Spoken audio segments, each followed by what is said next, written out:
question is, what role do warning signs play if they go ignored? And can time behind bars truly rehabilitate someone regardless of how horrendous their crimes were? And what about the victims and their families? How would they feel about such a miraculous turnaround? But before I jump into it, I do want to say welcome. Thanks for coming back to the channel. If you don't already know, what I aim to do here is take the art of storytelling to the next level. So if that's something you enjoy, of course I ask that you like, comment, subscribe, do all those things that make YouTube smile. It goes a long, long way. I also wanted to mention that this story is a bit intense, so viewer discretion is advised. I do touch on some topics that some may find unsettling, so I want to put that out there. As always, we'll talk on the other side of the story. I'm ready. I hope you're ready. Let's jump into it.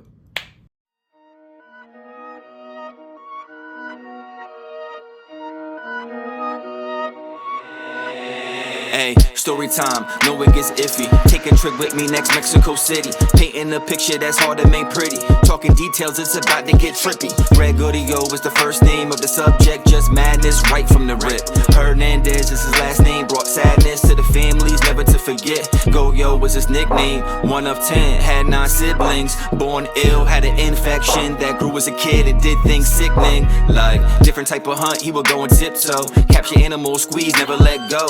Make him feel pain, yeah, torture is slow. Just one example of what the world was in for. First wash his hands, often get bloody. Then grab a book, off to go study. Socially awkward, his manners were funny, but got a full ride, he was far from a dummy. 2 different people, he would move with a clone. They had no idea what he was doing at home. Then see him in the lab, he would be in his zone. Learn chemistry, plus the fact that he'd be alone.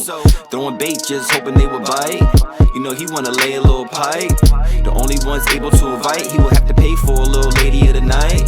Play a different type of game, not without rules. He was tricking plus tripping on the power moves, yeah. Maiden call was a scream, plus it seems he didn't care, she was only a team, yeah, it didn't matter, he was getting at her. I mean, right to the point with the chit chatter. Used to getting dirty, this was more toxic. Didn't know what she was in for when that door lock clicks. Nobody here screams in this venue. Even if you don't like it, you better pretend to. We ain't gonna hold back, show me what you can do. Got a few fetishes sitting on the menu. Little later done with the deed. Didn't pay her even though they agreed. Say it didn't matter cause she would never leave. Put his hands round neck, I'ma squeeze, can you breathe? Take a breath. Oh, your last one was your last one. Like being hands-on, no need to blast guns. Gotta dig a hole now, wish I could relax, hun. What to do next really isn't that hard. Put Maria's body right in the backyard. No one and done, nah it ain't stopped. Added 3 more victims to the same spot. No one put Buddy in the wrong. He was thinking he was putting them right where they belong. Late nights in the garden getting muddy in the lawn. And the neighbors start to think something funny's going on. Cops started looking, found what was vile. Pleaded guilty, got life sentence at his trial. Copycat murderers following his style. Every psychiatrist studying his file.